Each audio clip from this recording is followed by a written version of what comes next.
Olá, espaçonauta! Hoje temos atualizações do Lander Resiliência, que ainda está em viagem para a Lua. E vamos falar sobre o Blue Ghost, galera. Eu trouxe um vídeo para vocês aqui incrível, imperdível. Então, assista esse material até o final, porque vocês vão ficar impressionados. Eu gostei demais do material, por isso que quis compartilhar aqui com vocês. Então, vamos lá. Vamos começar falando do Lander Hakuto R Venturi M2 da Aerospace ou Resiliência. Gente, o Resiliência está atualmente a aproximadamente 1.004.000 quilômetros da Terra, enquanto continua aí a sua jornada. E é o seguinte, o Resiliência, ele carrega dois tipos de antena que ele vai utilizar aí nas comunicações.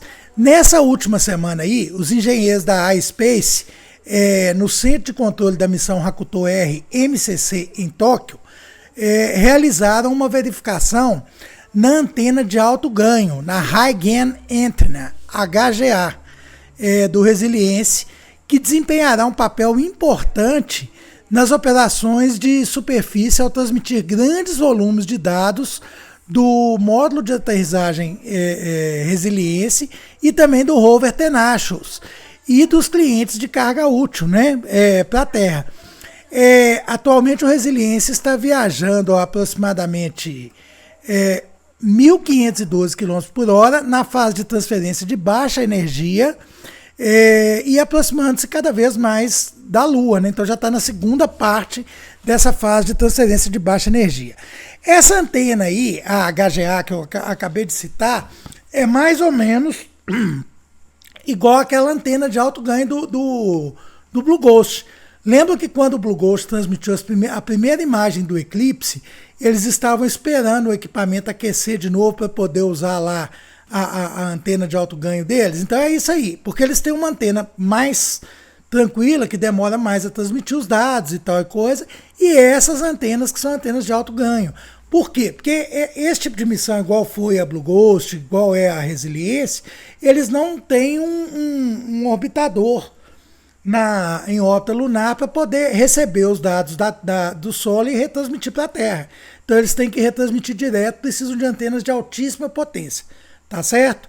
Bacana que é mais um teste, mais uma coisa funcionando, não é? E agora, galera, agora eu trouxe para vocês, na verdade, um aperitivo incrível isso aqui. Acho que vocês vão adorar, porque eu apaixonei. Até o Alfredo, quando traduziu, me mandou uma mensagem, falou comigo: Mário, que vídeo bacana, que troço legal. É o seguinte, a Firefly publicou aí um vídeo incrível, né? Na verdade, eles repostaram de um canal que se chama Rádio Reset.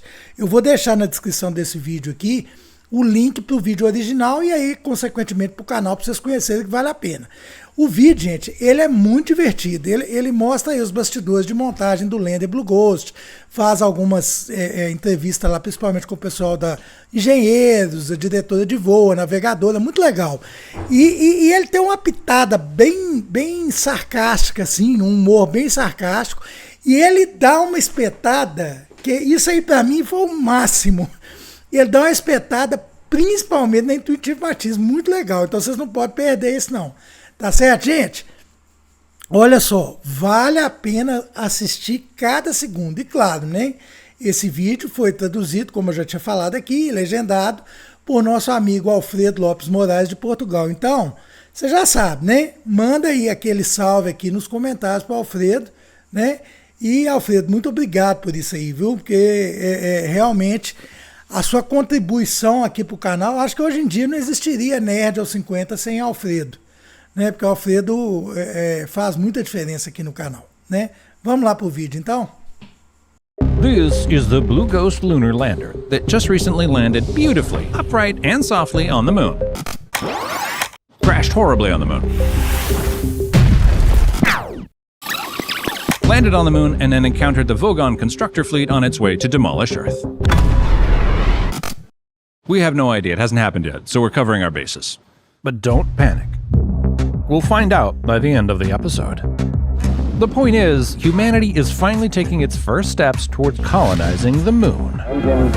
The only problem is, do we still remember how to do this?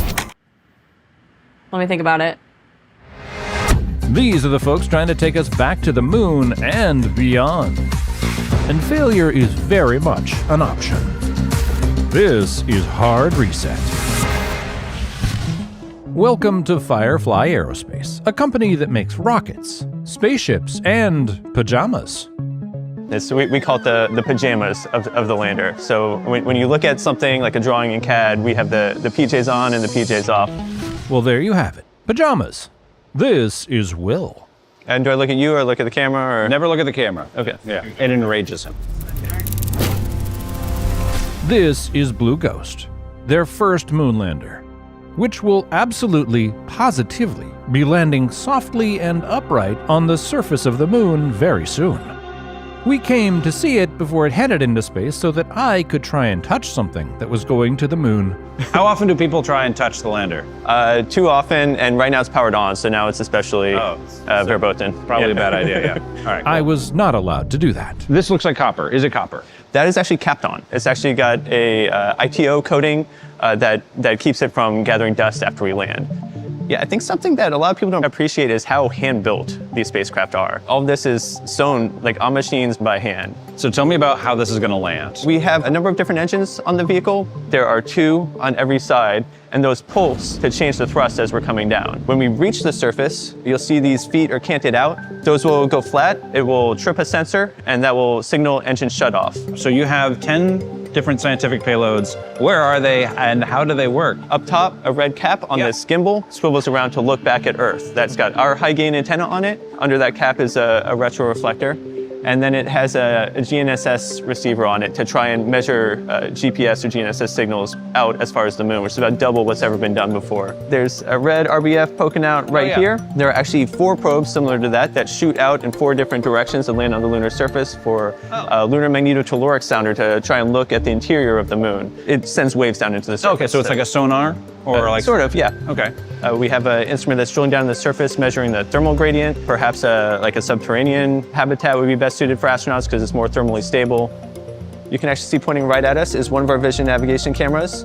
There's another one right behind it pointing straight down. And that's because different sides of the vehicle are facing the moon at different times during descent. At a certain point, we do have to pitch over and face downward.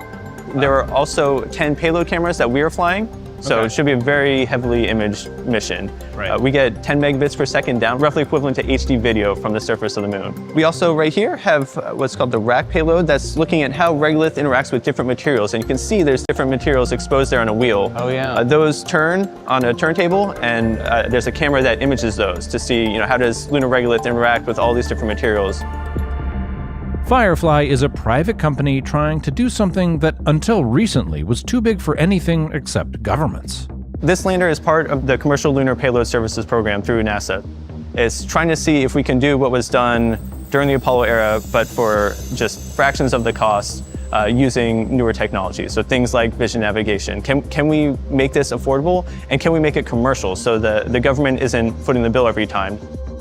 Getting good at sending landers to the moon is important because we're going to need to support the astronauts that will be living in the Artemis base. There's no Winco on the moon, so if you need jerky, it's going to have to come up in one of these babies. NASA recognized that they can't really design, build, test, and operate something quickly anymore or efficiently. So they started outsourcing that to smaller companies that are a little bit more agile and that are a little bit more creative. Meet Ray. She's not on edge at all. Is that supposed to be smoking? Just kidding. Stop. I would just disintegrate. I wouldn't, it's not that I would die, it's that I would have never existed. See, everything's fine. No one's nervous. Let's all just take a deep breath. All right. I think one thing we're kind of resetting people's thought process on is truly our approach to risk.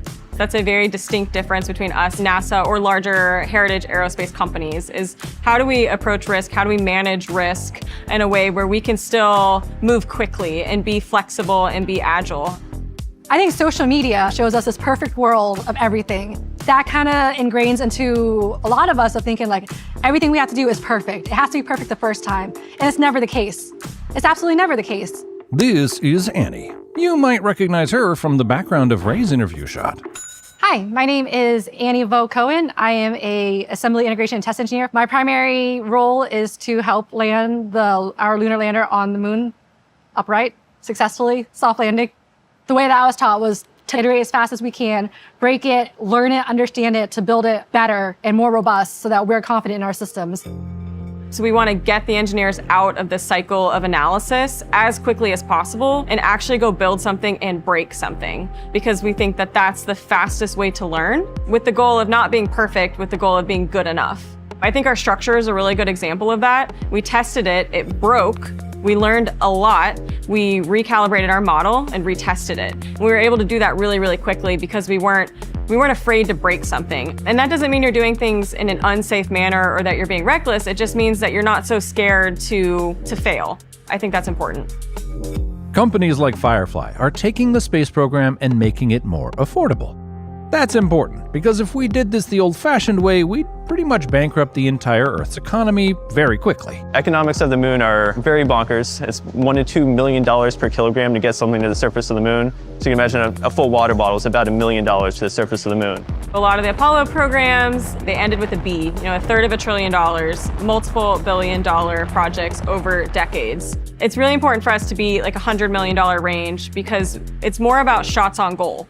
You want to be able to build and launch and land multiple of these very quickly. And you can't do that if each one costs $1 billion. We are significantly less expensive. This lander is carrying experiments for the lunar surface, but the whole lander is in itself a big experiment. We're trying to see if we can recapture the knowledge of the 1960s space program, the expertise that we lost after decades of neglect. We had a lot of things in the Apollo days that we don't have now. So we need to regain that expertise. Landing on the moon is still a very difficult thing. And it's especially difficult when you're doing it with fractions of the money being spent during the Apollo era. But starting from scratch also means you're not limited by the way things were done before. We're not really bound by what has happened. A lot of the engineers on the program haven't been told no before. So they don't know what they can't do yet. And that opens up a lot of doors to be creative and to try new things and try things differently. It kind of leads to a lot of creativity along the way. You kind of figure it out and make it what it needs to be, not what it has been.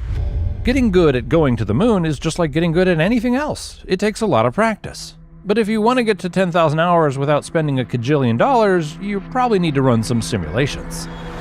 Okay, so this is our Mission Ops Center. In the back row right here, we have the mission director team, flight director team, and flight controller team. And then in front of that row is the payload team. No one is messing around here, by the way. Everyone has 3 monitors. These people are for serious, As stressful as the sims can get, can that ever compare to the stress of the real thing? It's probably gonna be much more stressful on the real thing, actually, because the lander's gone. We can't just go power it off and try again or restart the sim. It is real life up there now. But we want to induce as much stressful situations here as possible so that we kind of get used to it as well. It's a bunch of just very focused people in there. They're going to be focused on the steps coming ahead, the current step, and if any anomalies are happening, they're gonna be focused on the anomalies. No bullshit in there. Basically, this is all hard as The people here are using a controlled explosion to send a machine into the harshest environments imaginable. And then they're driving it across millions of miles of orbital trajectories with tiny margins for error. You're experiencing extremely hot and extremely cold temperatures, both in orbit and on the surface. You're also experiencing a lot of radiation. And then if you survive orbit, then you land, you're interacting with this extremely fine, hazardous regolith dust that gets into everything. Basically every step of the mission from launch through landing, you're kind of up against these harsh environments. And piloting the lander isn't like flying anything else. Like, there's no joystick here. It's like driving a car, but using command prompt terminal on your laptop, right? This is a terrible way to drive a car. Yeah, exactly. Well, The worst way to drive a car. Sudo turn left. yeah. The first vehicle, Lagos 1, will be our riskiest moon lander. We want to find out where our risks are, right? And we need to give ourselves the time to mitigate those. They simulate, they test, they break everything. They do it over and over, so that when it finally launches for real, they'll be ready for anything. They hope. We're all gonna be here watching her data, making sure she's alive. We have 5 planned burns, but we could repeat a couple of them if we need to. Harrowing. It's stressful. Oh my God. My stress level, like normally in life has always been like high. Right. And then like working at a rock company has been like even higher. And so it's very nerve-wracking. I'm beginning to think that maybe just randomly unplugging a handful of cables from the lander was a bad idea, but I'm sure it will turn out fine. It always does. Actually, no, it doesn't. Firefly is a company that has already had its share of notable failures. In 2016, it went bankrupt, but made a comeback a few years later with new investment. In 2021, its Alpha rocket exploded on its first launch, but made a successful attempt just 2 years later. And of course, when it comes to failures, they're in good company.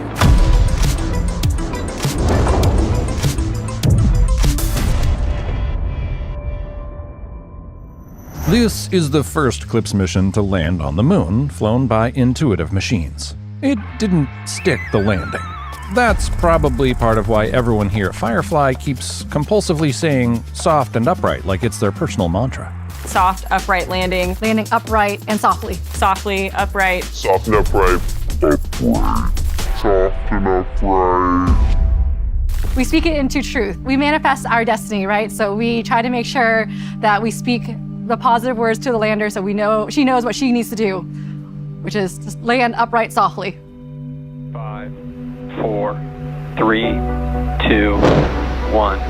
Ignition. And liftoff. Go high space. On January 15th, 2025, the Blue Ghost launched into space and began its 45-day journey to the moon. Vehicles pitching downrange. There are countless ways the journey could go wrong, and really only one way for it to go well. But what lands on the moon won't just be a space delivery truck. It will be countless years of human creativity and ingenuity. T plus 30 seconds into Impact ignition. So let's hope it lands softly and upright.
Falcon, Chief Engineer on Ops.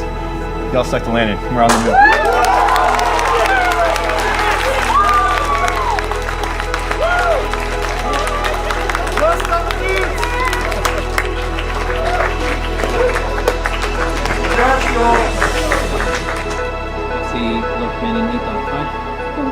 So as you probably saw, they did it.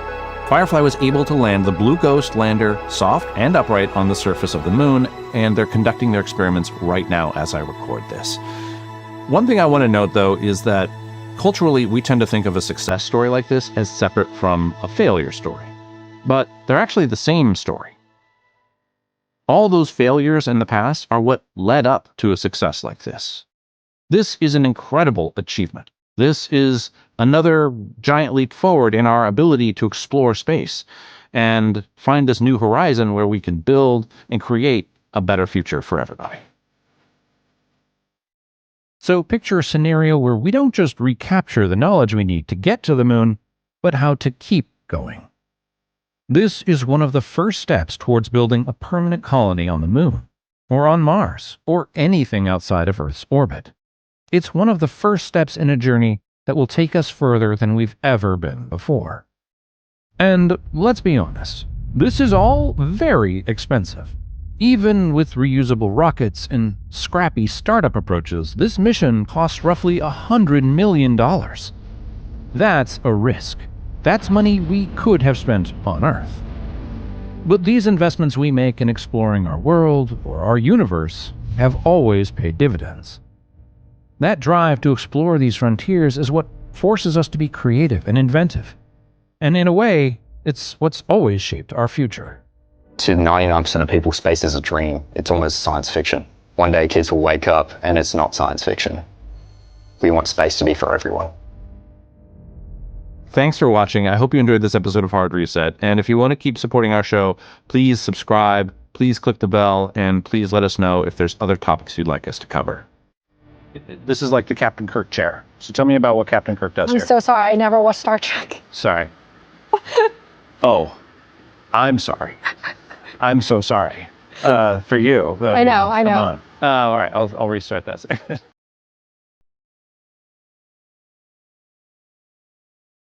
E aí, galera, que vídeo incrível, hein? Bacana demais, né?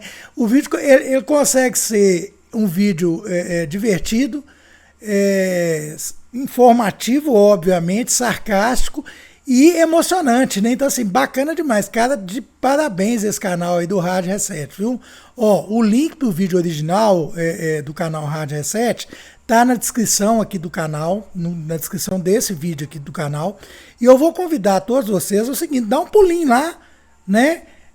Conheça o canal original, manda um abraço lá, inscreve, curte o material, o vídeo original lá que foi postado, porque vale a pena que o cara é bom de serviço, viu? E também agradecer mais uma vez aqui o nosso amigo, o Alfredo Lopes Moraes, por mais esse presente e convidar a vocês a conhecer o trabalho do Alfredo, que é artista plástico, isso mesmo. E o link para o portfólio dele também está aqui na descrição desse vídeo. Tá certo, galera? Então é isso aí, gente. Curte o nosso trabalho, já sabe, né? Já mandou o pacotão youtubístico aí? Ah, né? Não mandei ainda não, uai. Não, uai. Não, ajuda a gente aí, né? Ó, senta o dedão, dê o like, apareceu o botão hypar, manda uma hypada aí, né? Comenta, compartilha e inscrevam-se no canal. Quando vocês usam aí o pacotão youtubístico, o YouTube entende que o canal é de relevância e vai entregar a cada vez mais pessoas, tá certo? Outra coisa, nós temos uma meta muito ousada que é atingir aí 50 mil inscritos até o meio do ano, até junho, e 100 mil inscritos até o final do ano. Então, assim, eu preciso de vocês me ajudar com isso aí, para o YouTube poder entender a relevância desse canal e entregar ele a cada vez mais pessoas, tá? E se você curte muito o canal, quer dar uma força mais efetiva pra gente aqui, é aqui, ó. Peraí, aí, aqui, ó. Tem o botão Seja Membros, tá certo? Clica nele e dá uma olhadinha aí. Pra você se tornar membro do canal, gente, a partir de 16 centavos por dia, dá R$ 4,99 por mês. Ah, tá, né? Mas o que eu ganho com isso? Você ganha o seguinte, você consegue ver os nossos vídeos primeiro, tá? Antes deles serem postados para todo mundo, eles são postados para os membros. Daqui a pouco nós vamos começar com as lives exclusivas para membro, então vai ter vídeo aqui só para membro. Por exemplo, tem um vídeo lá que é do Yuri Gagarin, uma entrevista do Yuri Gagarin raríssima que só está lá disponível para membro, tá? Então a gente vai começar a fazer mais vídeos, postar mais vídeos para membros e também sorteios especiais, mas só para quem é membro do canal. Tá certo, galera? Então é isso aí. Grande abraço, até o nosso próximo vídeo.